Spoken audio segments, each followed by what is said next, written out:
जय हिंद दोस्तों, स्वागत है आपका हमारे इस YouTube चैनल में। तो जैसा कि हम लोग क्लास 10th का आज पहला चैप्टर शुरू करने वाले हैं, क्लास 10th का जो कि रियल नंबर है।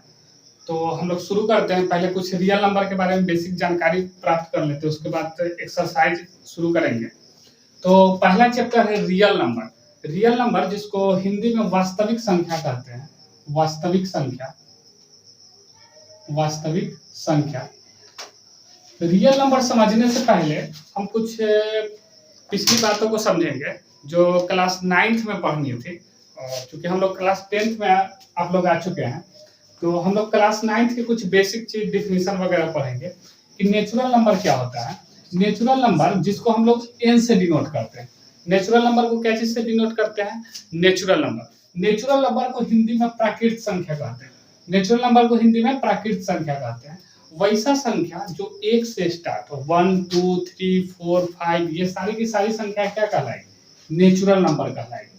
ये सारी की सारी संख्याएं, गिनती की संख्या को, काउंटिंग नंबर को ही हम लोग नेचुरल नंबर कहते हैं। काउंटिंग नंबर को क्या कहते हैं? Natural number. ठीक ना, ये नेचुरल नंबर का क्या हो गया दोस्त? सेट हो गया।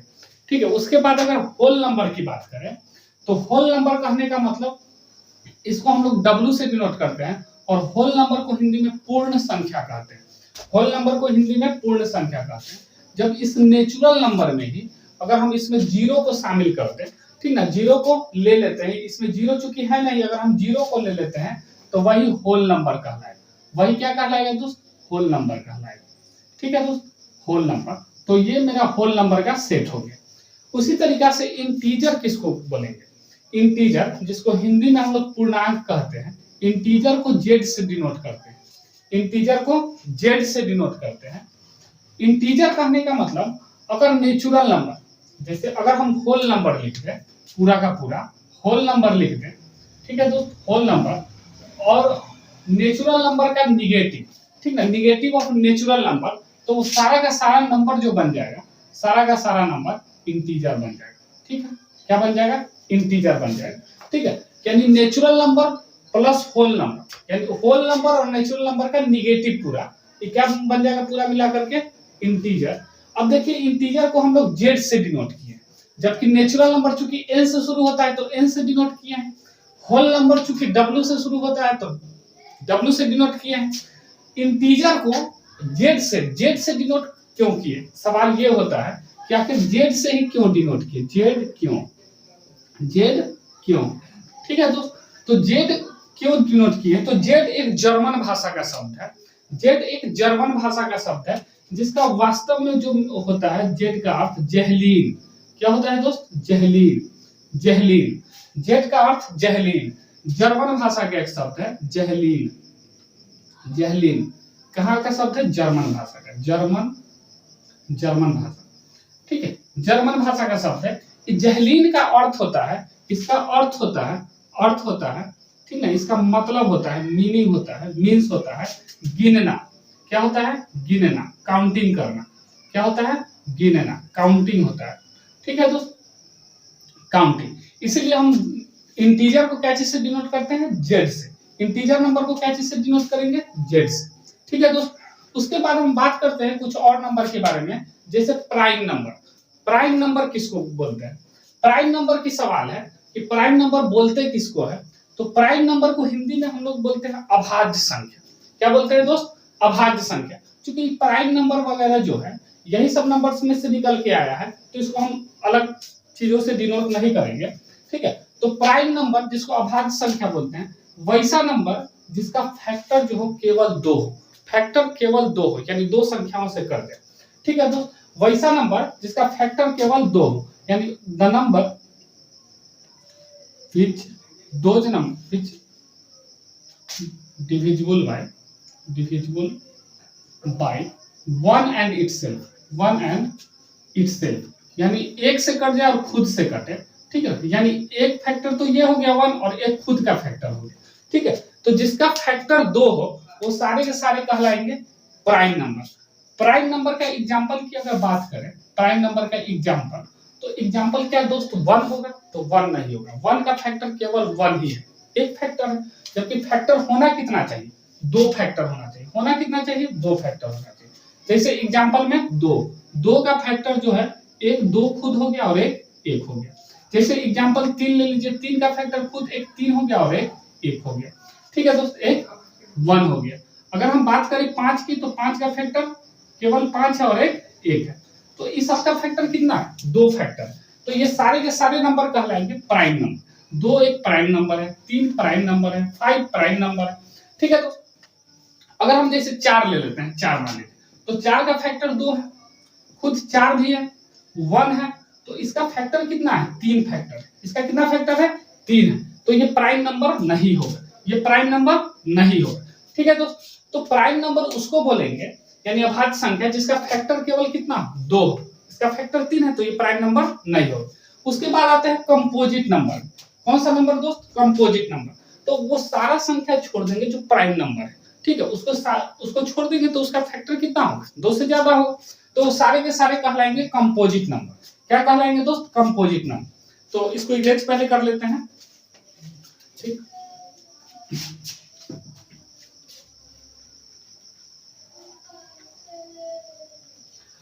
तो अगर हम कंपोजिट नंबर की बात करें तो उसका फैक्टर कितना होना चाहिए? 2 से अधिक। जिसका फैक्टर 2 से अधिक, जैसे 4 का फैक्टर 2 से अधिक है, एक ये 1 से कट रहा है, एक 2 से कट रहा है, एक खुद 4 से कट रहा है। 5 को फैक्टर केवल 2 है। जैसे 6 बात कर ले, 2 से कटता है, 3 से कट जा रहा है, 1 से कट जा रहा है, 6 से कट। तो फैक्टर जिसका 2 से ज्यादा, फैक्टर जिसका 2 से ज्यादा, वो सारे के सारे क्या कहलाएंगे? कंपोजिट नंबर कहलाएंगे। ये 4 एक कंपोजिट नंबर, 6 कंपोजिट नंबर है, 8 लिख लिए कंपोजिट नंबर। ठीक है दोस्त, तो कंपोजिट नंबर को हिंदी में बोलते हैं यौगिक संख्या। कौन संख्या? यौगिक संख्या। तो कंपोजिट नंबर समझ गए तो कि कंपोजिट नंबर कहते किसको है। ठीक है, प्राइम नंबर भी समझ गए। अब उसके बाद आ जाते हैं इवन नंबर। इवन नंबर क्या होता है? तो जो नंबर 2 से डिविजिबल, जो नंबर 2 से डिविजिबल बाय 2, जो नंबर 2 से कट जाए वो क्या कहलाएंगे? Divisible by 2, divisible by 2। और जो नंबर 2 से नहीं कटे, नॉट डिविजिबल बाय 2, वो कहलाएंगे ऑड नंबर, डिविजिबल बाय 2। ठीक है, तो जो 2 से नहीं कटेगा वो कहलाएगा ऑड नंबर, जो 2 से कट जाएगा वो कहलाएगा इवन नंबर। जैसे बताइए, जैसे 0 एक इवन नंबर, 2 से कट जा रहा है पूरा पूरा। ठीक है, 2 एक इवन नंबर, 4 एक इवन नंबर, 6 एक even number, dot dot dot. इसी तरीके से सारे के सारे क्या है? इवन नंबर, क्योंकि 2 से क्या हो जा रहा है? कट जा रहा है। इसी तरीके से इसमें अगर बात करें तो एक even number, sorry odd number, क्योंकि 2 से नहीं कटेगा, 2 से नहीं कटेगा। 3 एक ऑड नंबर है, 5 ऑड नंबर है, 7 ऑड नंबर, 9 ऑड नंबर। ये सारे नंबर 2 से नहीं कटते, और जो 2 से नहीं कटेंगे वो सारे के सारे नंबर कहलाएंगे ऑड नंबर। जो 2 से नहीं कटेंगे वो सारे के सारे नंबर कहलाएंगे ऑड नंबर। जो 2 से कट जाएंगे वो सारे के सारे नंबर कहलाएंगे इवन नंबर। ठीक है, तो composite number, even number, odd number समझ गए। अब उसके बाद आते हैं रेशनल नंबर, जो कि बहुत ही इंपॉर्टेंट है, जो कि क्लास 10th में पढ़ना है, रेशनल और इरेशनल। तो हम जान लेते हैं रेशनल नंबर के बारे में कि रेशनल नंबर क्या होता है। ठीक है, इसको हिंदी में परिमेय संख्या कहते हैं, परिमेय संख्या। ठीक है दोस्त, परिमेय संख्या। ठीक है, हिंदी में परिमेय संख्या कहते हैं। रेशनल नंबर कहते हैं किसको? इसको क्यू से डिनोट करते हैं। इसको क्या चीज से डिनोट करते हैं? क्यू से। रेशनल जो शब्द है, रेशनल, ये वाला रेशनल, ये रेशियो शब्द से लिया गया है। देखिए ध्यान से, कौन सा शब्द से लिया गया? रेशियो, जिसका हिंदी होता है अनुपात। रेशनल नंबर, जिसको हिंदी में परिमेय संख्या बोलते हैं। अब इसको क्यू से डिनोट कर रहे हैं, जबकि वास्तव में आर से होना चाहिए था डिनोट।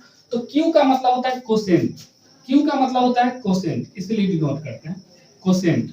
ठीक है दोस्त, तो क्यू का अर्थ क्या होता है? कोसेंट। तो रेशनल नंबर को क्या चीज से डिनोट करेंगे? क्यू से। रेशनल नंबर कौन सा चीज से लिया गया? रेशियो शब्द से लिया गया। ठीक है दोस्त, परिमेय संख्या, सवाल आता है कि कहते किसको है परिमेय संख्या, कि व्हाट इज रेशनल नंबर। ठीक है, तो वैसा number, the number which is in the form of p by q is called rational number. देखिए और भी कंडीशन होता है, which can be written as p by q, उसी को हम लोग रेशनल नंबर बोलते हैं, जिसको p by q के फॉर्म में लिख सकते हैं, जिसको p by q के फॉर्म में लिख सकते हैं। और q 0 नहीं होना चाहिए, q 0 नहीं होना चाहिए, और p भी इंटीजर होना चाहिए और q भी इंटीजर होना चाहिए। P भी इंटीजर होना चाहिए और Q भी इंटीजर होना चाहिए। ठीक है दोस्त, P भी इंटीजर होना चाहिए और Q भी इंटीजर होना चाहिए और Q जीरो नहीं होना चाहिए। उसी को हम क्या बोलेंगे, रेशनल नंबर। तो रेशनल नंबर किसको बोलेंगे, वैसा नंबर जिसको P बाई Q के फॉर्म में लिख सकते हैं, कोई जरूरी नहीं हो कि लिखा हुआ हो, ठीक है, लिख सकते हैं, which can be written as, ठीक है, in the form of P by Q, जिसको P बाई Q के फॉर्म में लिख सकते हैं और Q is not equal to 0 and P and Q are not integer. ठीक है दोस्त, तभी हम बोलेंगे कि ये क्या, कौन सी संख्या है, रेशनल नंबर। ठीक है, रेशनल नंबर के बारे में हम ऊपर चर्चा करते हैं कुछ, कि रेशनल नंबर क्या, और भी चीज।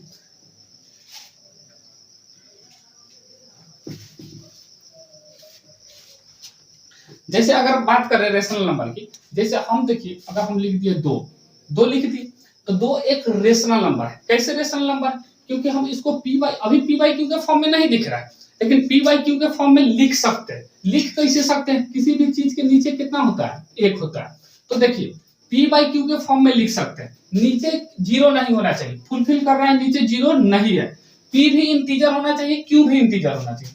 P भी इंटीजर, तो इंटीजर है, पढ़ चुके हैं इंटीजर के बारे में, और Q भी इंटीजर है, तो P भी इंटीजर होना चाहिए और Q भी इंटीजर होना चाहिए। तो दोनों इंटीजर है, इसलिए दो एक कौन सा संख्या, रेशनल नंबर है, दो एक रेशनल नंबर है।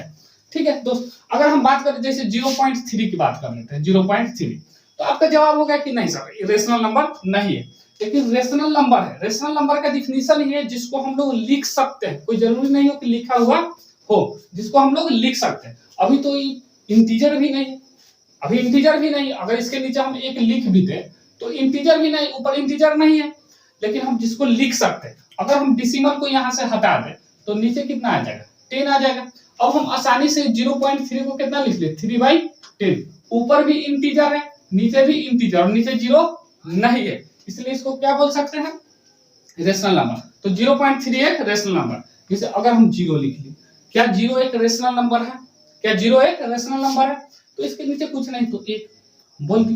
ठीक है दोस्तों, अब यहाँ पर आप देखिए कि ऊपर भी इंटीजर है, नीचे भी इंटीजर, जीरो क्या है, इंटीजर है, तो ऊपर में भी इंटीजर है और नीचे में भी इंटीजर, इसका मतलब जीरो भी एक क्या है, रेशनल नंबर है, जीरो भी क्या है, रेशनल नंबर है। ठीक है दोस्तों, तो ये सारा सवाल जो हो गया वो रेशनल नंबर का हो गया। जैसे अगर हम लिख लिए जैसे कि 1/3, तो 1/3 एक क्या है, रेशनल नंबर, क्योंकि ऊपर में भी एक इंटीजर, नीचे 3 लिखा हुआ, ये भी एक इंटीजर, और नीचे जीरो नहीं है, इसका मतलब कौन सा नंबर है, रेशनल नंबर। रेशनल नंबर का डिफिनेशन सर, अगर हम इसको डिवाइड करते हैं 3 से 1 में, तो आएगा 0.3, बार बार क्या होगा, रिपीट होगा, बार बार क्या होगा, 3 रिपीट होगा, बार बार 3 रिपीट होगा, यानी 0.333 इस तरीके से आ जाए। तो ऐसा रिपीटेशन नंबर भी जो होगा उसको हम इस फॉर्म में लिख सकते हैं। तो ऐसा रिपीटेशन नंबर भी एक कौन सा नंबर होगा, रेशनल नंबर। ऐसा रिपीटेशन नंबर भी एक तरह का कौन सा नंबर होगा, रेशनल नंबर। जैसे हम 1.3333 डॉट डॉट डॉट लिख, इसका मतलब 3 क्या हो रहा है, रिपीट हो रहा है, तो इसको भी हम P बाई Q के फॉर्म में लिख सकते हैं, इसलिए ये भी नंबर एक क्या हो गया, रेशनल नंबर हो गया। कौन सा नंबर हो गया, रेशनल नंबर हो गया। तो रेशनल नंबर की कहानी हम यहाँ तक समझे। इसका एग्जाम्पल की अगर हम कुछ बात करें तो बहुत सारा एग्जाम्पल हो सकता है, 2, 3 जो भी नंबर है, 1/2, 9/3, 9/2, ये सारे के सारे क्या है, रेशनल नंबर। तो रेशनल नंबर हम लोग समझ गए। अब समझते हैं इर्रेशनल नंबर, कि इर्रेशनल नंबर होता क्या। अगर रेशनल नंबर को हम लोग छांट दे, रेशनल नंबर को क्या कर दे, छांट दे, और जो भी नंबर हम लोग को पास बच गया वो सारा के सारा कौन सा नंबर होगा, इर्रेशनल नंबर होगा। कौन सा नंबर होगा दोस्त, इर्रेशनल नंबर होगा। तो इर्रेशनल नंबर को हम लोग ऊपर देख लेते हैं, ठीक। इर्रेशनल नंबर कौन सा नंबर होगा, इर्रेशनल नंबर होगा, इर्रेशनल नंबर, जिसको हिंदी में अपरिमेय संख्या बोलते हैं, अपरिमेय संख्या। ठीक है, अपरिमेय संख्या। तो इसका डिफिनीशन क्या होता है, सेम इसका उल्टा, कि इसको P बाई Q के फॉर्म में लिख सकते हैं, इसको P बाई Q के फॉर्म में नहीं लिख सकते। पूरा इसका एकदम हूबहू क्या होगा, उल्टा होगा, इनवर्स। तो उसको हम लोग बोलेंगे इर्रेशनल नंबर, यानी रेशनल नंबर को छोड़ देंगे अगर, तो सारा का सारा नंबर क्या है, इर्रेशनल नंबर है। रेशनल नंबर को छोड़ करके जो भी नंबर हमारे पास बच जाएगा वो सारा का सारा नंबर क्या कहलाएगा, इर्रेशनल नंबर कहलाएगा। कौन सा नंबर कहलाएगा दोस्त, इरेशनल नंबर कहलाएगा। अब इरेशनल नंबर का भी कुछ एग्जांपल देख लेते हैं। जैसे हम लिख दिए मान लीजिए कि √2, क्या लिख दिए √2, तो इसके नीचे मान लीजिए कि √2 के नीचे कुछ नहीं, तो मान लीजिए 1 लिख दिए, ठीक है। तो अब हम ध्यान से देखेंगे तो p बाई क्यू के फॉर्म में तो है, लेकिन ऊपर देखिए क्या इंटीजर है ये, तो इंटीजर नहीं है। ऊपर भी इंटीजर होना चाहिए, नीचे भी इंटीजर होना चाहिए, तो ऊपर इंटीजर नहीं है, इसलिए रेशनल नंबर नहीं है। अगर रेशनल नंबर नहीं है तो इसका मतलब कौन सा नंबर है? Irrational number. इसका मतलब कौन सा नंबर है? इरेशनल। तो जितने भी √3 लिखिए, ये भी एक कैसा नंबर है? इरेशनल। लेकिन जैसे हम √4 की बात करते हैं, जिसको p बाई क्यू के फॉर्म में लिख सकते, तो ये आसानी से बाहर निकल जाएगा रूट से, तो 2 आ जाएगा, 2/1, ठीक है। तो ऊपर भी इंटीजर और नीचे भी इंटीजर है, तो इसका मतलब इरेशनल नंबर नहीं है। ये कौन सा नंबर है? Rational number. तो जो रूट से बाहर निकल जाएगा वो सारे के सारे नंबर कौन कहलाएंगे? Rational number. लेकिन अगर रूट हम बात करें √5 की, √6 के, तो ये सारे के सारे नंबर कौन सा है? इरेशनल नंबर है। ये सारे के सारे नंबर इरेशनल नंबर। तो रूट में लिखे जो बाहर नहीं निकलेगा रूट से, ठीक है, यानी परफेक्ट नहीं होगा, तो वो क्या कहलाएंगे? इरेशनल नंबर कहलाएंगे। इरेशनल नंबर में वैसा भी नंबर आएगा जैसे 1.2, 1.3, ना ही रिपीट हो रहा है और ना ही कटने का नाम ले रहा है, कुछ कुछ लिख दिए, ना ही कटने का, तो इसको भी हम p बाई क्यू के फॉर्म में नहीं लिख सकते। इसको भी हम p बाई क्यू के फॉर्म में नहीं लिख, और डेसिमल हटा के कितना नीचे जीरो बचे नहीं पता चल रहा है, तो इसको भी हम p बाई क्यू के फॉर्म में नहीं लिख सकते। इसलिए ये नंबर भी कहलाएगा इरेशनल नंबर, ये नंबर भी कहलाएगा इरेशनल नंबर, ठीक है दोस्त। तो ये सारा कहानी आया रेशनल इरेशनल, मतलब नंबर के बारे में चर्चा हुई। किस चीज के बारे में चर्चा हुई? नंबर के बारे में। अगर हम अब सवाल आता है कि आखिर रियल नंबर किसको कहते हैं, ठीक है दोस्त। रियल नंबर जिसको हम लोग r से डिनोट करते हैं, रियल नंबर को क्या चीज से डिनोट करेंगे? r से डिनोट करेंगे, ठीक है दोस्त। तो रियल नंबर किसको बोलेंगे? तो रियल नंबर को समझने के लिए रेशनल नंबर और इरेशनल नंबर, अगर हम सारे नंबर को मिला दें तो रेशनल नंबर और इरेशनल नंबर को ही हम लोग रियल नंबर कहते हैं। रेशनल नंबर, ठीक है, इसको Q से डिनोट करते हैं, और इरेशनल नंबर रेशनल नंबर और इरेशनल नंबर को मिला देंगे, मतलब रेशनल नंबर और इरेशनल नंबर को कौन सा नंबर कहते हैं? रियल नंबर कहते हैं। और एक परिभाषा हो सकता है कि रियल नंबर का जिसका भी स्क्वायर कौन सी आ जाए? पॉजिटिव में आ जाए। जैसे हम -1 लिखे, इसका स्क्वायर करेंगे, पॉजिटिव आ गया, इसका मतलब ये -1 क्या है? Real number. तो किसी भी नंबर का स्क्वायर अगर पॉजिटिव नंबर है तो सारे के सारे नंबर क्या कहलाएंगे? रियल नंबर कहलाएंगे। यानी square of any number is positive number is called real number.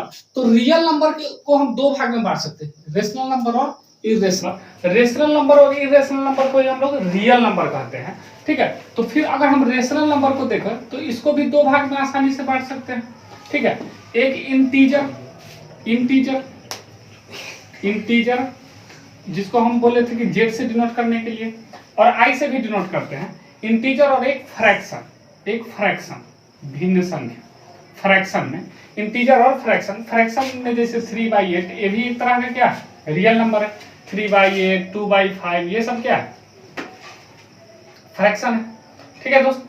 तो फ्रैक्शन इंटीजर देख लिए, तो इंटीजर को हम लोग जेड से, और इंटीजर जानते हैं रेशनल नंबर का ही एक भाग है इंटीजर। अब अगर हम इंटीजर की बात करें तो इंटीजर में दो, ठीक है, दो तरह की चीज, ठीक है। एक तो आ जाएगा पॉजिटिव इंटीजर,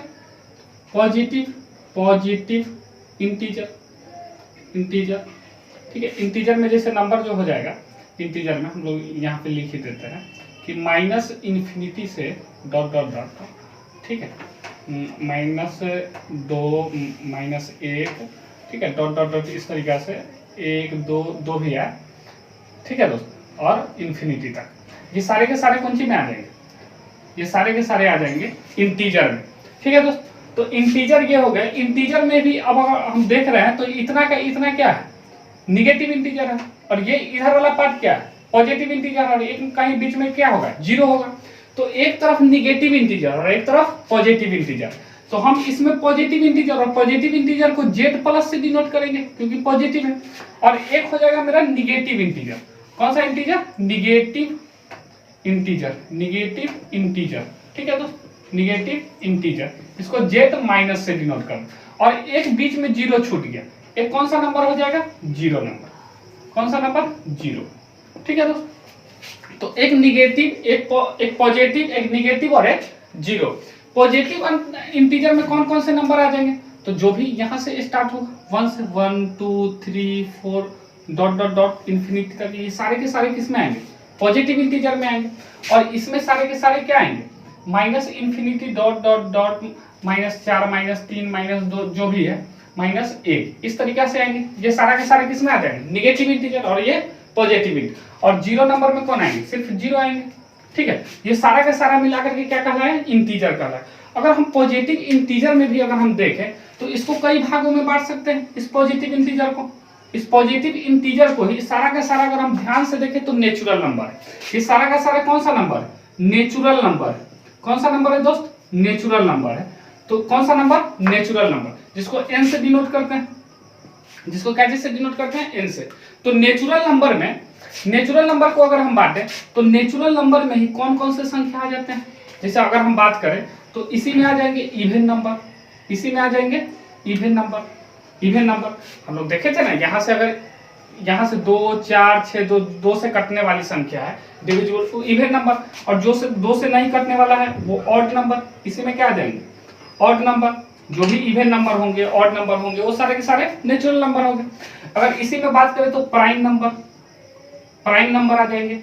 इसी में बात करें तो कौन सा नंबर आ जाएंगे, कंपोजिट नंबर आ जाएंगे दोस्त, कंपोजिट नंबर आ जाएंगे, कंपोजिट नंबर। अगर सबके एग्जांपल की बात कर लें तो ये 2 4 6 ये हो जाएगा 1 3 5 7, इस तरीका से। प्राइम नंबर की बात करें तो ये हो जाएंगे 2 3 5 7 11, इस तरीका से। कुछ एग्जाम्पल है, इसमें और भी होंगे, डॉट डॉट डॉट लगाते रहे। ठीक है, कुछ अगर हम कंपोजिट नंबर की एग्जांपल की बात कर ले तो कंपोजिट नंबर जो प्राइम नंबर नहीं होंगे वो कंपोजिट नंबर होंगे। जैसे इसमें 4 नहीं है, इसमें 6 नहीं है, इसमें 8 नहीं है, ये सारे के सारे कौन होंगे, प्राइम कंपोजिट नंबर होंगे। कौन सा नंबर होंगे, कंपोजिट नंबर होंगे। लेकिन एक तो इसमें नहीं है, तो इसमें होना चाहिए था। ठीक है दोस्त, तो एक कहने का मतलब एक ना ही प्राइम नंबर और ना ही कंपोजिट नंबर। तो पहला एक्सरसाइज में जो की जरूरत है, तो जो जिस चीज के बारे में उसके बारे में पढ़ते हैं, यूक्लिड डिवीजन लेमा। कौन सा चीज हुआ, Euclid division, division algorithm, algorithm या लेमा बोलिए, यूक्लिड। ठीक है दोस्त, यूक्लिड डिवीजन एल्गोरिदम या लेमा। डिवीजन मतलब तो पता है, डिवाइड, विभाजन हिंदी में बोलते हैं। ठीक है, डिवीजन मतलब विभाजन, और ये तो साइंटिस्ट का नाम है, विभाजन। ठीक है, यूक्लिड डिवीजन एल्गोरिदम। एल्गोरिदम होता कौन चीज, एल्गोरिदम एक नया शब्द है। यूक्लिडम कोई भी चीज को, एक विशेष प्रकार की कोई भी समस्या हो, कोई भी प्रॉब्लम हो, कोई स्पेशल टाइप का प्रॉब्लम हो, ठीक ना, जिसको हम सॉल्व कोई स्टेप बाय स्टेप करते हैं, यानी स्टेप बाय स्टेप, अगर स्टेप बाय स्टेप प्रोसीजर, अगर हम स्टेप बाय स्टेप प्रोसीजर लगा करके अगर किसी समस्या को हल करते हैं बारी बारी तरीका से, ठीक ना, चरणबद्ध प्रक्रिया से, इसको चरणबद्ध प्रक्रिया बोल सकते हैं, चरणबद्ध प्रक्रिया। ठीक है, चरणबद्ध प्रक्रिया यानी स्टेप बाय स्टेप प्रोसीजर से हम कोई भी समस्या को अगर हल करते हैं, उसी को क्या बोलते हैं, एल्गोरिदम बोलते हैं, एल्गोरिदम बोलते हैं। लेमा किसको बोलते हैं, लेमा होता कौन चीज है, लेमा बोलिए या इसको थ्योरम बोलिए, ठीक ना, ये एक ही चीज है। इससे हम किसी भी इस चीज को लेकर के हम किसी भी स्टेटमेंट को क्या करते हैं, साबित करते हैं, प्रूफ करते हैं। किसी भी स्टेटमेंट को क्या करते हैं, कोई भी स्टेटमेंट को हम लोग क्या करते हैं, प्रूफ करते हैं, उसी को क्या बोलते हैं, लेमा। ठीक है, तो हमको यूक्लिड डिवीजन का एल्गोरिदम पढ़ना है। ठीक है, मतलब कोई एक विशेष प्रक्रिया को इससे क्या किया जाएगा, सॉल्व किया जाएगा, यूक्लिड डिवीजन एल्गोरिदम कहने का मतलब। तो यूक्लिड डिवीजन एल्गोरिदम पढ़ना है। यूक्लिड डिवीजन एल्गोरिदम में पढ़ना क्या है कि अगर आपके पास कोई दो नंबर है, ए और बी कोई नंबर है, मान लीजिए ए और बी कोई नंबर है, ए और बी आपके पास कोई नंबर है। ठीक है दोस्त, ए और बी नंबर है, तो अगर हम ए और बी को अगर डिवाइड करें तो एक यूनिक नंबर 2 और प्राप्त होगा, जिसको अगर हम ए से बी से डिवाइड दे ए में, तो एक यूनिक नंबर प्राप्त होगा। जो कि यहाँ पर आएगा जिसको हम लोग कोसेंट बोलते हैं, और एक यहाँ पे बच जाएगा जिसको हम लोग रिमाइंडर बोलते हैं। तो Q और R एक यूनिक नंबर प्राप्त होगा, Q और R एक यूनिक नंबर प्राप्त होगा। जब हम B से A में डिवाइड देते हैं तो Q और R एक यूनिक नंबर प्राप्त होगा। यही है कि तो हम लोग A को क्या बोलेंगे, A को हम लोग ऐसे बोलते हैं जो शुरू से बोलते हैं डिविडेंड। क्या बोलते हैं? डिविडेंड। इसको क्या बोलते हैं? डिवीजर। इसको क्या बोलते हैं? Divisor, divisor. इसको Q को क्या बोलते हैं? कोसेंट। Q को क्या बोलते हैं? कोसेंट। और R को बोल लेंगे रिमाइंडर, R को रिमाइंडर। ठीक है, तो अगर मान लीजिए हमारे पास एक दो नंबर 5 and 2 है, 5 and 2 है, तो हम 2 से यहाँ पे 5 में डिवाइड दे रहे हैं, तो 5 मेरा क्या कहलाएगा? डिविडेंड। 5 मेरा क्या कहलाएगा? डिविडेंड, जिसको हम लोग A से डिनोट करना चाह रहे हैं। 5 क्या कहलाएगा? डिविडेंड। 5 क्या कहलाएगा दोस्त? डिविडेंड। 2 क्या कहलाएगा? डिवीजर। 2 क्या कहलाएगा? Divisor, divisor. ठीक है, जिसको हम लोग क्या चीज से डिनोट कर रहे हैं? B से। इधर जो भाग देने के बाद 2 दूना 4 आएगा 4 टाइम्स में। ठीक है, तो ये 2 क्या कहलाएगा? कोसेंट। 2 क्या कहलाएगा? कोसेंट, जिसको हम लोग Q से डिनोट कर रहे हैं। 2 क्या कहलाएगा? कोसेंट। ये जो बच गया नीचे 1, ये क्या कहलाएगा दोस्तों? रिमाइंडर। ये क्या कहलाएगा? रिमाइंडर। तो इतना तक में तो कोई दिक्कत नहीं है कि हम किसको डिविडेंड बोलेंगे, किसको डिवीजर बोलेंगे, किसको कोसेंट बोलेंगे और किसको रिमाइंडर बोलेंगे। ठीक है, तो एक फॉर्मूला होता है डिविडेंड बराबर, अगर हम इस दोनों को मल्टीप्लाई करें 2 दूना 4 और 1 जोड़े तो ये बीच वाला आ जाता है। तो देखिए डिवीजर को कोसेंट से मल्टीप्लाई करके रिमाइंडर जोड़ने पर क्या आता है? डिविडेंड। तो डिविडेंड कब आता है? जब डिवीजर को कोसेंट से मल्टीप्लाई किया जाता है। डिवीजर को कोसेंट से मल्टीप्लाई किया जाता है और रिमाइंडर को जोड़ा जाता है। और रिमाइंडर को क्या किया जाता है? जोड़ा जाता है। रिमाइंडर को जोड़ा जाता है।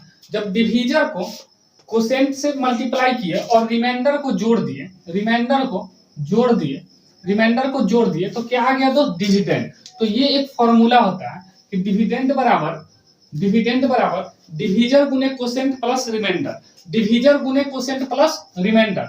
अगर हम डिविडेंड को A मान रहे हैं, डिविडेंड को क्या मान रहे हैं दोस्त? A मान रहे हैं। डिवीजर को B मान रहे हैं, कोसेंट को Q मान रहे हैं। कोसेंट को क्या मान रहे हैं? Q मान रहे हैं, आप देख सकते हैं। और रिमाइंडर को क्या मान लिए? R मान लिए। तो A बराबर BQ प्लस R। क्या फॉर्मूला निकला? A बराबर BQ प्लस R। लेकिन यहाँ पर R का कंडीशन है। कोई कहता है कि सर हम 2 एकम 2 भाग लगा, तो गड़बड़ होता है। यहाँ पर रिमाइंडर क्या बच जाएगा? तो रिमाइंडर एक चीज देखने का बात है कि रिमाइंडर हमेशा ये कितना आएगा? 2 से छोटा। हम कोई भी नंबर को भाग लें, अगर हम 10 को भाग लगाते हैं, मान लीजिए यहाँ पे है 21 है, तो हम इसमें भाग लगाएंगे 2 टाइम्स जाएगा 1 आएगा। तो हमेशा इससे क्या आ रहा है? छोटा आ रहा है। हमेशा इससे क्या आ रहा है? छोटा आ रहा है। ये क्या है? डिवीजर यानी B है। तो R का मान जो होगा वो हमेशा B से क्या आएगा? छोटा आएगा। इस तरीके से लिख सकते हैं कंडीशन कि R का मान जो होगा कोई भी संख्या से भाग लगे। अगर हम 7 को लगा दिए 96 यहाँ लिख दे, कितना बार में जाएगा? 7 1 जा 7, 2 6, 7 3 जा 21, 5 बच गया। देखिए 7 से क्या आया? छोटा है। 7 से क्या आया? छोटा है। या हो सकता था कि पूरा कट जाए, या हो सकता था अगर मान लीजिए हम 105 ले लें और तब 7 से डिवाइड लगा, तब क्या चीज से डिवाइड लगा? 7 से डिवाइड लगा, तब कितना आता दोस्त? देखिए 7 1 जा 7, 3 5, 7 5 जा 35, कट गया। तो रिमाइंडर क्या आया? 0। तो या तो 0 आएगा, नहीं तो इससे छोटा आएगा, यानी B से छोटा आएगा। तो या तो रिमाइंडर जो होगा वो तो 0 आएगा, यानी 0 के बराबर आएगा, या 0 से बड़ा होगा और B से छोटा होगा। या तो 0 से बड़ा है और B से छोटा। तो या तो R का मान B से छोटा होगा, या 0 होगा, नहीं तो 0 से बड़ा होगा। तो ये मेरा एक कंडीशन। ठीक है, तो ये फॉर्मूला हो गया A बराबर BQ प्लस R, जहां R जो होगा वो 0 होगा, ये 0 से बड़ा, B से छोटा। ठीक है, तो हम बारी बारी से पहला क्वेश्चन किस तरीके से सॉल्व किया जाएगा इसके बारे में, इसकी मदद से हम लोग HCF निकालते हैं। इस यूक्लिड डिवीजन एल्गोरिथम का प्रयोग करके हम लोग क्या निकालेंगे? HCF निकालेंगे, सॉल्व करेंगे HCF। ठीक है, HCF बनाएंगे, HCF निकालना सीखेंगे।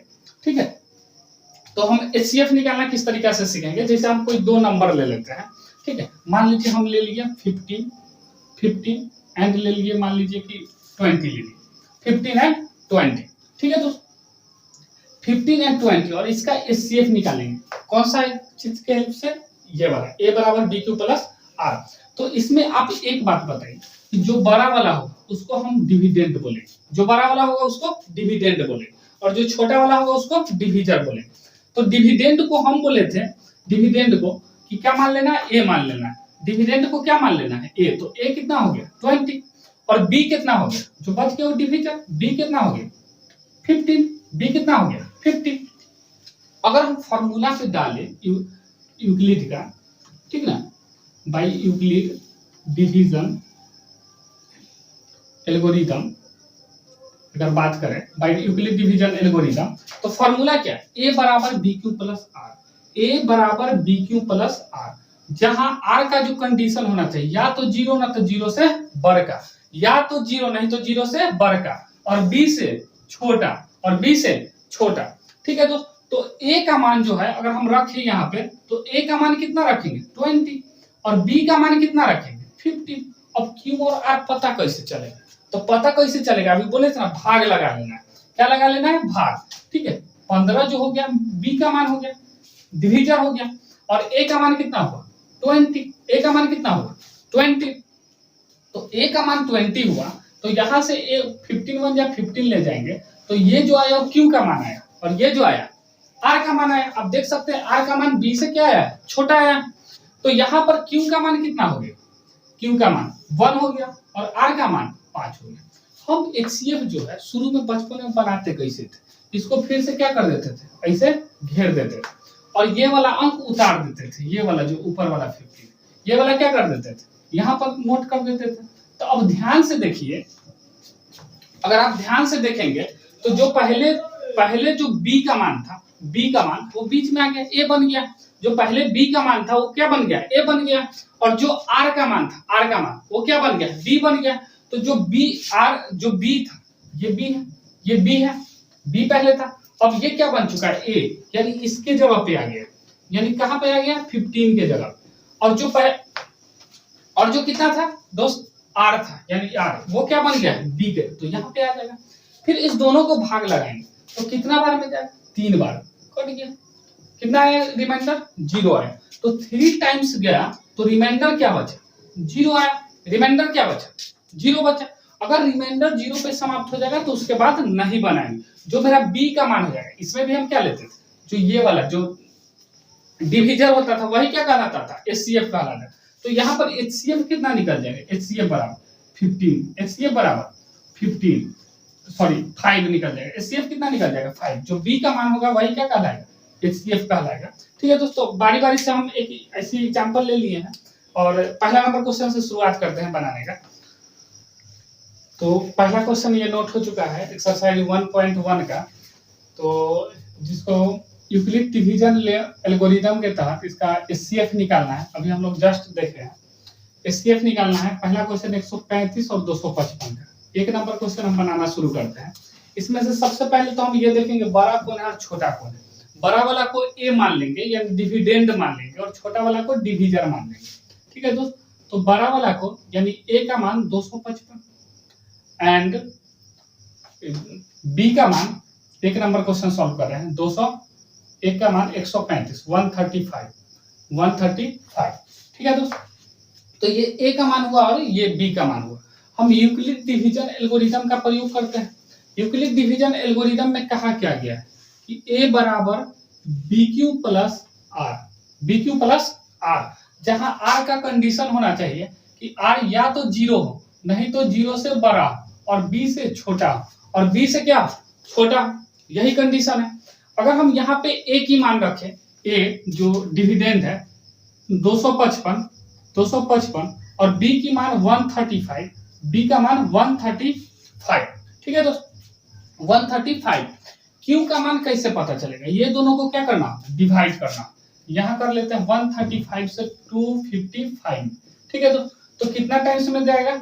1 टाइम्स 135 कितना आ जाएगा? ठीक, कितना आ जाएगा? 1 135 0 2 1। ठीक है, 120 कितना आ गया? 120। तो 1 टाइम्स में गया प्लस 120। देखिए b से क्या होना चाहिए, छोटा होना चाहिए, जो कि छोटा है। ठीक ठाक है दोस्तों। तो फिर नेक्स्ट में चलते हैं। जब 255 को हम 135 से ले गए तो q का मान 1 आया और r का मान 120 आया। r का मान 120 है। जब तक ये r जो है ये 0 नहीं आ जाए तब तक हम सॉल्व करते रहेंगे। जैसे हम यहाँ पे लिख भी सकते हैं, सिंस ये जो है r is not equal to 0, 0 के बराबर नहीं है, ठीक ना, then we apply again Euclid division lemma, Euclid division algorithm to obtain। फिर हम इस दो नंबर पे क्या लगाएंगे, यूक्लिड डिवीजन लेमा। कौन कौन से दो नंबर पे, एक ये नंबर और एक ये नंबर, एक ये नंबर और एक ये नंबर जो इधर बचा है। अब इसमें आप खुद बता सकते हैं कि कौन ए का मान होगा और कौन बी का मान होगा। कौन ए का मान होगा, जो बड़ा वाला होगा वो ए का मान होगा, बड़ा वाला होगा वो ए का मान। बड़ा वाला है कौन, 135, ये ए का मान होगा। बी का मान होगा कौन, तो 120 होगा, बी का मान 120। क्यू का मान कैसे निकले, दोनों को क्या कर देंगे, डिवाइड कर देंगे। दोनों को क्या कर देंगे, डिवाइड कर देंगे। ठीक है दोस्त, दोनों को हम लोग क्या कर लेंगे, डिवाइड कर लेंगे। तो 120 से अगर इसमें डिवाइड कर लिए तो कितना आ जाएगा, 15 आ जाएगा। कितना आ जाएगा दोस्त, 15 आ जाएगा। 1 टाइम्स में गया और प्लस 15। ठीक, कोई दिक्कत, कोई समस्या, 15 आ गया। उसके बाद देखिए कि फिर r का मान 0 नहीं आएगा। इस बात को फिर से लिख सकते हैं, क्योंकि r 0 नहीं आएगा तो फिर से हम यूक्लिड डिवीजन क्या लगा देंगे, एल्गोरिथम का प्रयोग कर देंगे। यूक्लिड डिवीजन एल्गोरिथम का प्रयोग कर देंगे। अगर हम यूक्लिड डिवीजन एल्गोरिथम का प्रयोग करें तो फिर से इस या तो ये कंडीशन नहीं तो ये कंडीशन, इसमें से कोई एक a का मान बनेगा और एक b का मान बनेगा। तो a का मान बनेगा कौन, तो 120 बनेगा। b का मान बनेगा कौन, तो 15 बनेगा। फिर अगर डिवाइड देंगे तो 8 टाइम्स में चला जाएगा और प्लस में क्या बचेगा, r का मान 0 बचेगा। अब क्या हो जाएगा, कट जाएगा पूरा तरीका से, कट जाएगा, क्योंकि अब क्या आ गया, r का मान 0 आ गया। सिंस r बराबर क्या आ गया, 0 आ गया। सिंस r बराबर क्या आ चुका है, 0 आ जाएगा। देन हम ये वाला प्रोसेस को क्या करते हैं, stop. Then we stop this process. तो इस प्रोसेस को आगे हम क्या करते हैं, स्टॉप करते हैं। और इस प्रोसेस को स्टॉप करने के समय मेरा b का मान कितना था, वही क्या कहलाएगा, वही कहलाएगा HCF। तो HCF क्या हो जाएगा, होगा HCF हो जाएगा, ठीक ना, HCF आ जाएगा मेरा 15। HCF क्या आ जाएगा 15, जो b का मान होगा वही क्या कहलाएगा, HCF। ठीक है, अब नेक्स्ट क्वेश्चन में चलते हैं।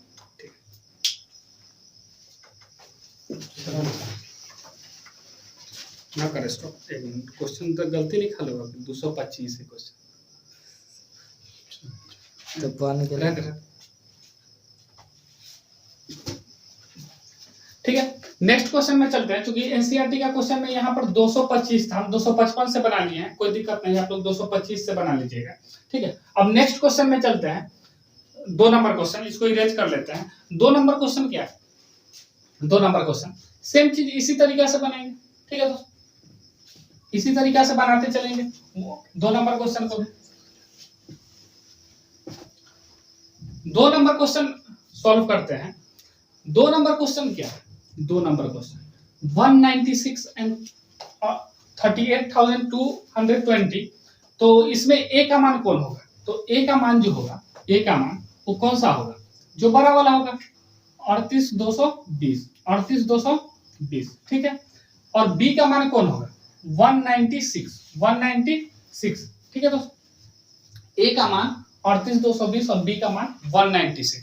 फिर यूक्लिड डिवीजन एल्गोरिथम बनाने का प्रोसेस पीछे देख चुके हैं कि किस तरीके से बनाना है। ठीक है, यहाँ पे हम डायरेक्ट बनाते हैं। तो a बराबर डायरेक्ट फॉर्मूला अप्लाई करके a बराबर BQ प्लस r, जहाँ पे r का कंडीशन क्या होना चाहिए, या तो 0 नहीं तो 0 से बड़ा और b से छोटा, ठीक है।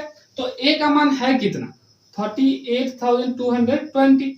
b का मान कितना है, 196। q का मान कितना है, ये दोनों को क्या कर लेंगे, डिवाइड कर लेंगे। ये दोनों को क्या कर लेंगे, डिवाइड कर लेंगे। 196 से 38,220 में क्या कर लेंगे, डिवाइड कर लेंगे। कितना टाइम्स में जाएगा, लगभग 1 टाइम्स में जाएगा, 196 186 आया। नेक्स्ट अंक उतार लेते हैं 2, कितना बार में चला जाएगा, 2 बार में चला जाएगा, 6 दूना 12, 9 दूना 1 मिनट, लगभग 200 है या 1800 है, 9 बार में जाएगा। ठीक है, 6 नमा 54 के 4 हासिल 5, 19 नमा 171 और 5 176, 176 कितना आ जाएगा दोस्त, 8 9।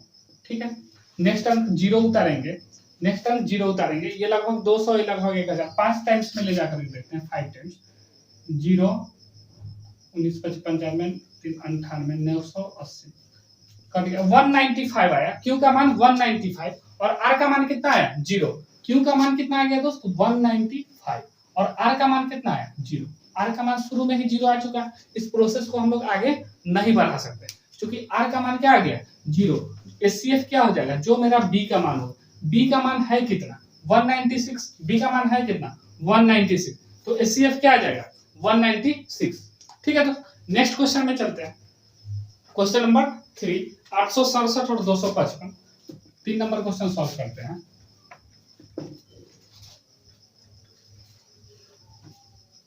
तीन नंबर क्वेश्चन है, इसमें अगर हम 3 नंबर क्वेश्चन को देखें, ये वाला 3 नंबर क्वेश्चन को, तो ए का मान कितना हो जाएगा, जो बड़ा वाला होगा ए का मान हो जाएगा, लेट ए बराबर 867, बी बराबर जो हो जाएगा 255, ए बराबर 867, बी का मान 255, बी बराबर कितना आ गया दोस्त 255।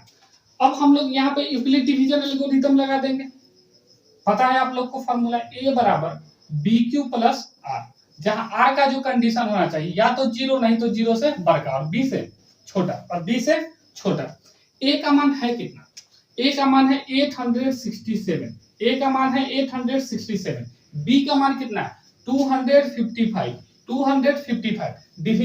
डिवीजन करेंगे 255 से 867 लगभग ये 250। ठीक है, और ये लगभग 900 मान के चलिए, कितना बार में ले चलते हैं, 3 बार में, 4 बार में तो 1000 आएगा, तो 3 बार में 5 3 जा 15, 25 3 75 76 तो कितना टाइम्स में चला गया, 3 टाइम्स में, बचा कितना 102। चूंकि 0 नहीं आया, इस प्रोसेस को क्या करेंगे, फिर से बढ़ाएंगे, सेम यूक्लिड डिवीजन एल्गोरिथम को फिर से क्या करेंगे, इस प्रोसेस को आगे बढ़ाएंगे। तो अगर हम इस प्रोसेस को आगे बढ़ाएंगे तो इधर वाला पार्ट देखेंगे, इधर वाला पार्ट देखें, जैसा हम शुरू में ही बता चुके, तो जो बी होगा वो ए बन जाएगा आगे चल के, और जो आर होगा वो बी बन जाएगा। ऐसे भी उससे भी नहीं समझ में आता है तो ये दोनों में देख लेंगे कि बड़ा कौन है और छोटा कौन। बड़ा वाला जो होता है ए का मान होता है और छोटा वाला बी का मान, तो बड़ा वाला है 255 255 और छोटा वाला है 102। फिर इस दोनों को डिवाइड करें तो मेरा निकलेगा क्यू और आर का मान, क्यू और आर का मान कितना निकलेगा, क्यू और आर का मान डिवाइड कर लेते हैं, तो 2 बार में चला जाएगा 204, कितना चला गया 2 बार में, तो रिमाइंडर बच गया 51। अभी भी आर का मान 0 नहीं आया, फिर इस प्रोसेस को क्या करेंगे, फिर से आगे बढ़ाएंगे। अगर हम इस प्रोसेस को आगे बढ़ाएं तो मेरा ये 2 मान, इसमें से एक ए का मान होगा, एक बी का मान होगा, तो ए का मान जो बड़ा वाला होगा 102, जो बड़ा वाला होगा वो ए का मान होगा, जो छोटा वाला होगा यानी 51 वो बी का मान होगा। फिर इस दोनों को अगर हम डिवाइड करेंगे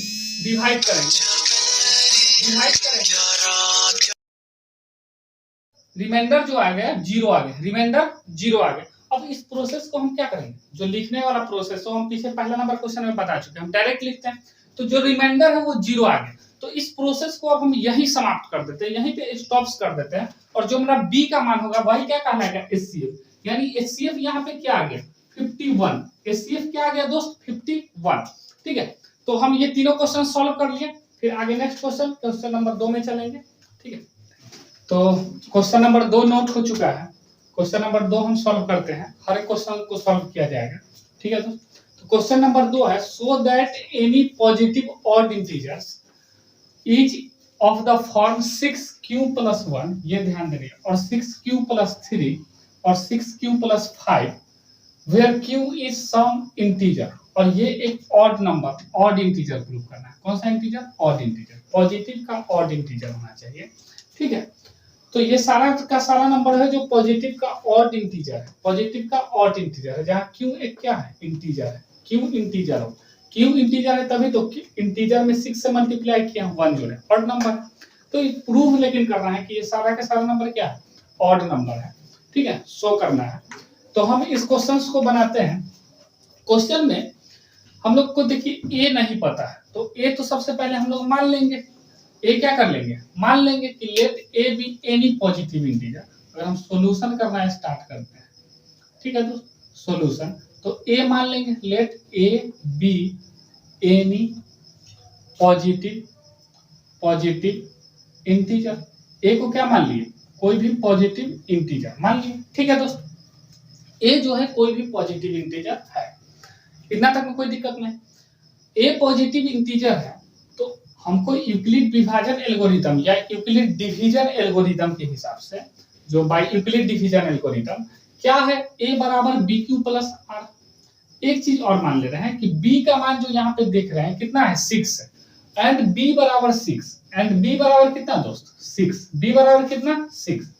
बाई अगर यूक्लिड डिवीजन एल्गोरिथम की बात करें, यूक्लिड डिवीजन एल्गोरिथम की बात करें, उनके हिसाब से क्या था कि a बराबर बी क्यू प्लस आर, ए बराबर बी क्यू प्लस आर, ए बराबर बी क्यू प्लस आर, जहां आर की कंडीशन थी। आर की कंडीशन क्या थी कि आर या तो 0 होगा नहीं तो 0 से बड़ा होगा, आर या तो 0 होगा नहीं तो 0 से बड़ा होगा, और बी से छोटा होगा, और बी से क्या होगा? छोटा होगा। हम यहाँ पे अगर हम उसी के अनुसार ए का ए तो ए ही है, ए क्या है? ए है। बी क्या है? 6 है। क्यू तो क्यू है, कुछ इंटीजर क्यू के लिए, प्लस आर, प्लस क्या दोस्त? R, plus r. अब इसके अनुसार रखे तो बी का मान तो हमको पता है 6, बी का मान क्या है? 6 या तो आर का मान 6 होगा नहीं तो 6 से छोटा, नहीं तो 0 नहीं तो 0 से बढ़कर, नहीं तो 0 नहीं तो 0 से बढ़कर। कहने का क्या मतलब? आर का मान हो क्या सकता है? अगर हम इसको देखें तो आर बराबर क्या हो सकता है? आर बराबर या तो 0 नहीं तो 0 से बढ़कर तो 1 होगा, 2 होगा, 3 होगा, 4 होगा, 5 होगा, 6 होगा, 7 होगा, 8 होगा, ये। लेकिन यहाँ एक और कंडीशन है कि 6 से छोटा। हम 6 भी लिखते हैं तो 6 क्या कर देते हैं? मिटा देते हैं। तो कहा एक ध्यान में रख लीजिए, 6 रहेगा तो 5 तक बढ़ देंगे, ठीक है। तो कितना लेना है? 0 नहीं तो 0 से बढ़कर, लेकिन 6 से छोटा, तो कहां तक चला आएगा? 5 तक, ठीक है दोस्त। तो कहां तक आ गया? आर का मान 5 तक, बी का मान 6 है। बी का आर का मान जो होता है वो 0 से बड़ा होता है और बी से छोटा होता है। 0 होता है नहीं तो 0 से बड़ा और बी से छोटा। तो आर का मान 0 लेंगे, 1 लेंगे, 2 लेंगे, 3 लेंगे, 4 लेंगे और 5 लेंगे। 1 2 3 4 और 5 लेंगे, 6 नहीं ले सकते, 6 से छोटा लेना है, ठीक है। तो हम बारी बारी से अगर हम कंडीशन की बात करें कि जब मान लीजिए कि व्हेन आर बराबर क्या ले लें? 0 ले लें। जब आर का मान क्या हो जाए? 0 हो जाए, तब जो ए बराबर आएगा, ए बराबर आ जाएगा, वो कितना आएगा? 6q plus 0। 0 लिखने से कोई मतलब है? 6q plus 0। अब ये बताइए कि 6q जो है, 6 जो है 2 का मल्टीपल है, 2 का क्या है? मल्टीपल। इसको 2 इंटू 3 लिख सकते हैं, 6 को क्या लिख सकते हैं? 2 इंटू 3। और 2 का मल्टीपल जो होता है वो इवन नंबर होता है। वो क्या, कौन सा नंबर होता है? Even number. तो ये 6q एक इवन नंबर है। 6q एक कौन सा नंबर है? Even integer. कौन सा इंटीजर है? Even integer. कोई दिक्कत, कोई समस्या नहीं। वही जब आर का मान हम कितना ले लेते हैं? 1 ले लेते हैं। बारी बारी से हर एक कंडीशन लेना होगा। आर का मान कितना ले लेते हैं? 1 ले लेते हैं। तो ए बराबर, आप बताइए, ए बराबर 6q प्लस 1। देखिए आर की जगह कितना रख देना? 1 रख दिए, आर की जगह पर 1 रख दिए। अब ये बताइए, कोई भी ये वाला इवन नंबर था, 2 का मल्टीपल है, और इवन नंबर में 1 ऐड कर देंगे। इवन जैसे मान लीजिए कि 4 इवन नंबर है, इसमें 1 ऐड कर देंगे, क्या बन जाएगा? Odd number. 2 ऐड करेंगे फिर से इवन बन जाएगा, 3 ऐड करेंगे फिर से ऑड बन जाएगा, ठीक है। हर एक नंबर एक इवन ऑड इस तरीके से चलता है। तो ये इवन नंबर था, इसमें एक जोड़ दी, ये कौन सा इंटीजर बन गया? Odd integer. कौन सा इंटीजर बन गया दोस्त? Odd integer. तो ये एक क्या है? ऑड इंटीजर है। क्या कौन सा नंबर है? Odd integer. फिर इसी तरीका से a बराबर हम अगला कंडीशन में r बराबर 1 ले लिए, अब r बराबर 2 ले लेते हैं। r बराबर कितना ले लेते हैं? 2 ले लेते हैं। तो r बराबर 2 ले लेते हैं नेक्स्ट कंडीशन में।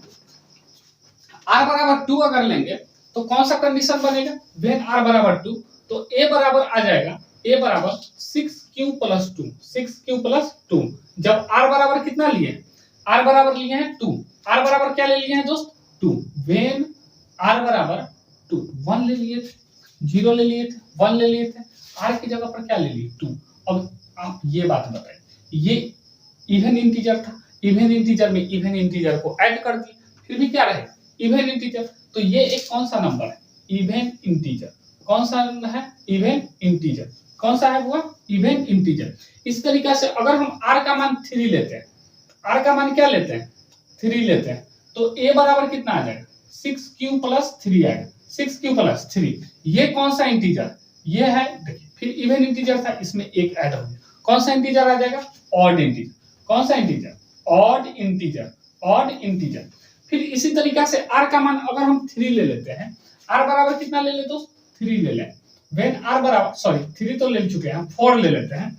व्हेन r बराबर 4, तो a बराबर क्या आ जाएगा? a is equal to a बराबर 6q प्लस 4, 6q प्लस 4। ये एक इवन इंटीजर है, ये एक इवन इंटीजर, इवन इंटीजर। फिर इसी तरीका से r बराबर r इक्वल टू 5 ले लेते हैं। जब व्हेन r इक्वल टू क्या ले लेते हैं? 5 ले लेते हैं। ठीक है दोस्त, r इक्वल टू 5 ले लेते हैं। जब r इक्वल टू 5 ले लेंगे तो तब a बराबर क्या होगा? व्हेन a बराबर 6q प्लस 5, 6q प्लस 5। ठीक है, 6q plus 5। When a r is equal to 5, then a is equal to 6q plus 5। ये 6q प्लस 5 जो है एक ऑड इंटीजर, एक ऑड इंटीजर, एक ऑड इंटीजर। तो हम यहाँ पर दे सकते हैं कि जो भी ऑड इंटीजर, अब इसके जाते तो 6 ले नहीं सकते हैं, यही लेना है 0 1 2 3 4 5, पांचों कंडीशन ले लिए। 6 कंडीशन है, 6 कंडीशन भी ले लिए।